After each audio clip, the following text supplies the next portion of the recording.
everybody. How are you? Are you good? Yeah, come on. We need some energy for the morning. This is a very important topic. We're up here doing the hard work, so the least you could do is clap. I like this already. So I'm going to let Becky and Sandy introduce themselves and just kind of give an overview of what you do, maybe just some top line of the organizations that you work for, and then we'll jump right in. I'm Bonin, Bough. You guys already got that. So Awesome. So Becky Frankiewicz. I am president of ManpowerGroup out of Milwaukee, Wisconsin. I've spent my entire life in consumer goods prior to this. In fact, Bonin and I worked together at PepsiCo years ago. Before that, I was with Procter & Gamble. But you might say, what in the world does that have to do with staffing? We are seeing consumerism enter the staffing space, and we're seeing consumer behavior of talent.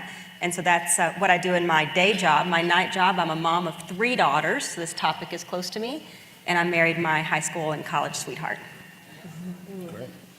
Hi, everyone. I'm Sandy Rowland. I'm the Chief Financial Officer of HARMAN International. You've definitely heard us. We have 2 major verticals in our company. One is all about everything audio. You can find it in the car, in the home, or at professional venues like this. And the other part of our company is we make solutions for the connected car. It's been a really exciting year for us. In March, we're about an $8 billion company. We were acquired by Samsung, so adjusting to that new world. Also, mom of 2 daughters. I have a daughter in just entering middle school, so what you said before resonated, and an 8-year-old daughter as well. Great. Lovely. I have no children other than myself.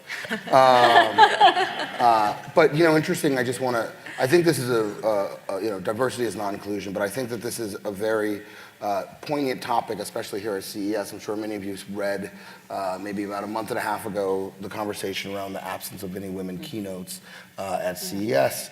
And there's been a lot of conversation here at CES and a lot of groups that have been formed around that. But I think it's even a much broader topic, and I'm going to talk. By the way, just so you guys know, I'm not texting. I'm actually reading the questions, so I'm not being rude. He's live tweeting from the stage. Yeah, it's okay. I'm going to, although I did write a book with my phone number on the cover, so feel free to text me if you have other questions you want me to ask. I'm going to talk about the unconscious bias a little bit, but the one thing, it became interesting to me, and I'm going to tell a personal story. So when I ended up leaving PepsiCo and going to Mondelez, as I rose the ranks at Mondelez, there was a point that I realized that I had become the most senior African-American employee at Mondelez. And I'll never forget, one of our heads of HR spoke to me, and they said, and they put it this way, they said, given where you are in your career now, one of the most important things that you have to do is be very cognizant of making sure that you are creating a very diverse, and that there are a lot of other employees that are looking, and you have to be, really a shepherd of diversity and inclusion. And I had never really understood the gravitas of that until I began to look out at the organization and say, you know what, and it's not just, for me, I think diversity is not just around race or gender, but it's also around ideas and thinkers and the different types of individuals that you put in that room. And ultimately, the collection of that makes it better. So let's talk a little bit about, so one of the biggest obstacles in inclusion is kind of the unconscious bias. And so maybe you can explain in your words what the unconscious bias is, and then also how do you combat that?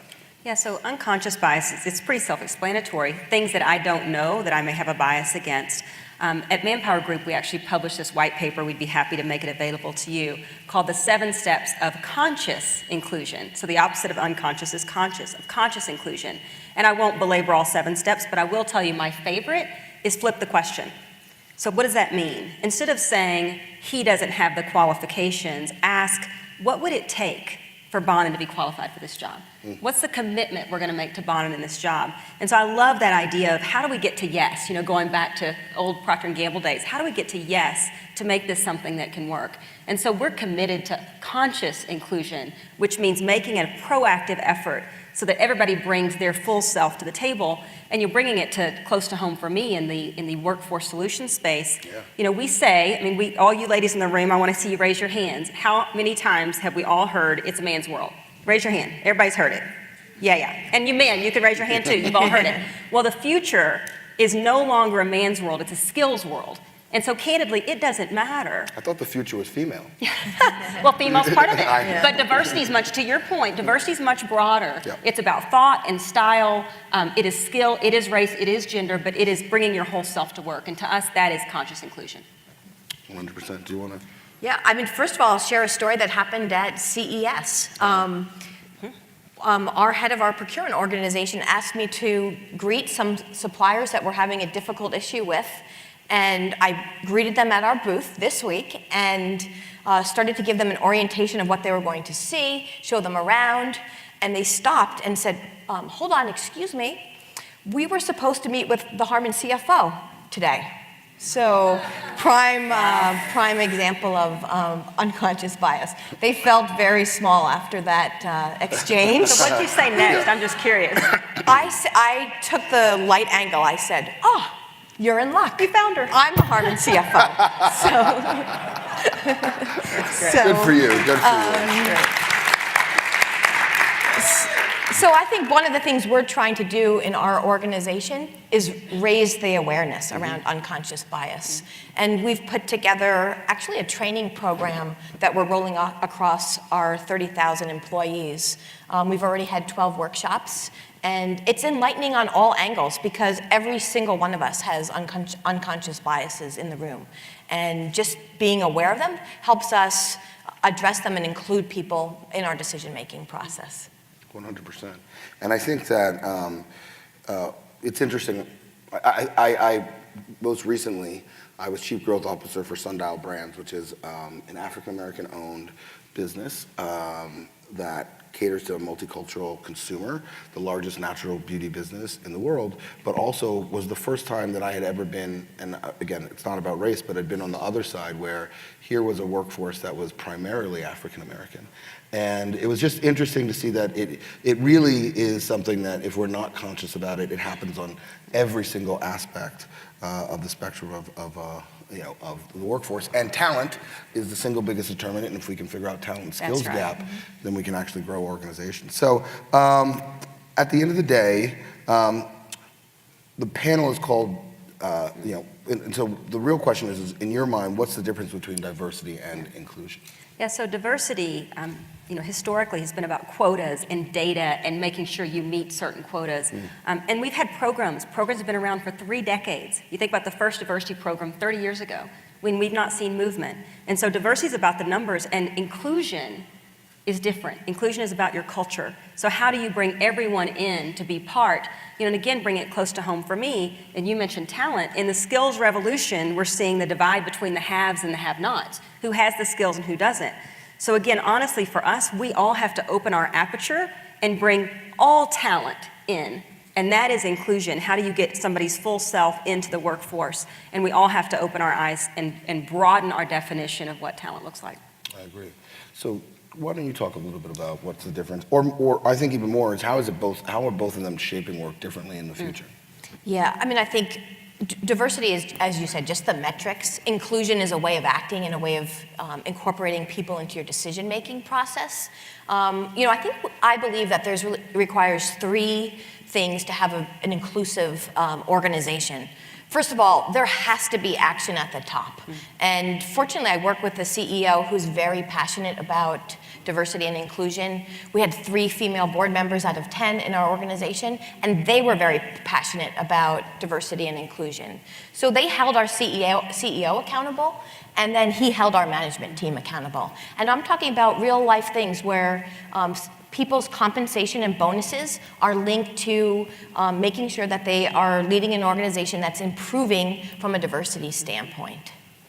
I'm sorry, can I build off that? You can, whatever you want. I just want to reinforce, and we didn't talk about this before, just so you know, but I can echo the exact same comments that she made. It starts at the top for us too. Our CEO's committed to it. It's the expectation of leadership to be consciously including people. And our board is also very diverse, in fact, the most diverse in the industry. And I share that just because you have 2 companies up here that have made that commitment. I hope it gives you all courage to go make that commitment too. And I think it's interesting because I think the trap between diversity and inclusion is and it's not even quotas, it's just, I think a lot of people search for a metric to for themselves. And I just give an example. I used to run an event called Brand You, and the whole idea was a talent accelerator, because I firmly believe there is a skills gap, and we're not giving talent of the future the tools that are going to be necessary to grow our businesses, and more importantly, grow their careers. That's right. So for 2 years we ran this. Now we made sure that 50% of the room was women and 50% of the room were men. But now I realize that was such a horrible metric, because that's not, I mean, Yeah. yes, a goal, and that's great. Necessary, but but insufficient. But exactly, insufficient. Thank you. I am necessary but insufficient. You heard Heard it here. You heard it here, people. So I think going kind of on that around senior leadership, because I do believe it comes from the top.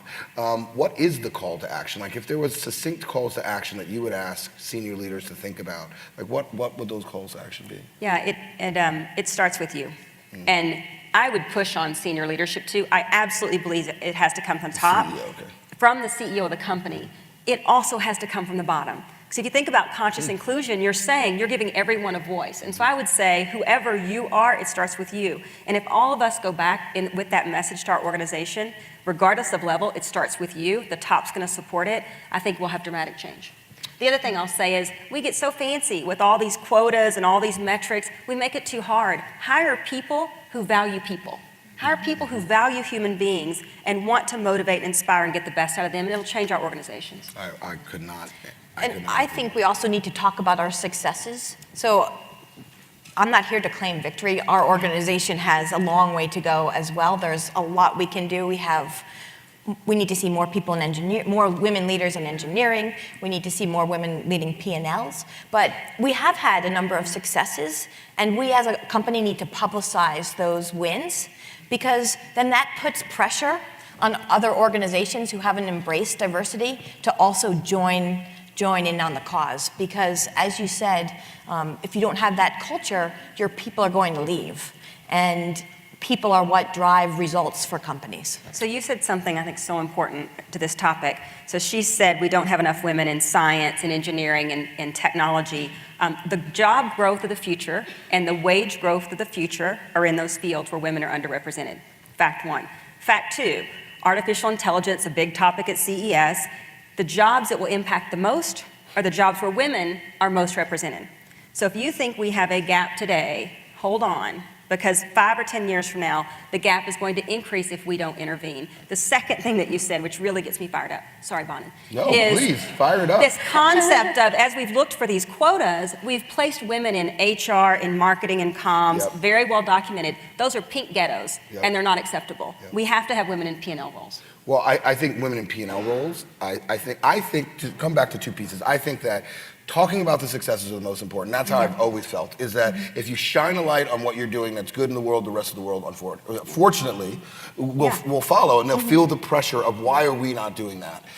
And so I definitely think that the more companies that we can get to talk about their successes, but I think that, to your point, and I think that that's the other piece, is that the historical jobs that we have said senior women are rising to the top are not acceptable. That's right. And at the end of the day, it doesn't just end there. It's also less than 1% of every single dollar that's invested, just invested in a business, is given to a woman entrepreneur.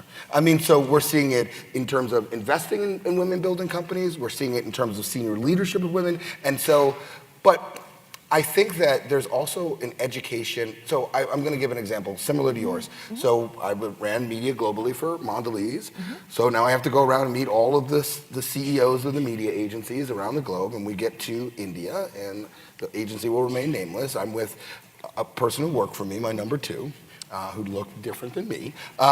We walk in the room, and the guy immediately runs over and goes, "So great to meet you, Bonin," to the other guy. And he goes, "This is Bonin." That was a very awkward meeting.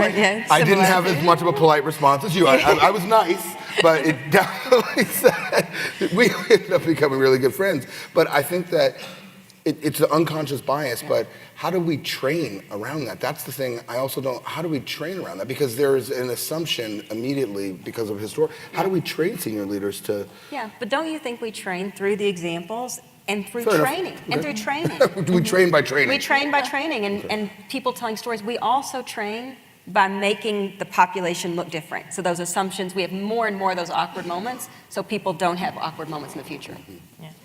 And so you were staffing. So how does the role of HR in this whole discussion have to change? Like, where does HR stand here? Yeah, so I think we're seeing the redefinition of HR. You and I have seen it in our careers. Started off, HR was everything. They did all the training. They managed your career. They did everything. Phase 2, they did nothing. Sorry if you're an HR in the room, but they didn't do a whole lot. Phase 3, we're now seeing the reemergence of HR, and I think we should focus that on inclusion. So if you think about what the true role of human resources, it's to help our organizations perform better by developing and enabling our people. And so to me, this idea of conscious inclusion and inclusion is HR's mandate.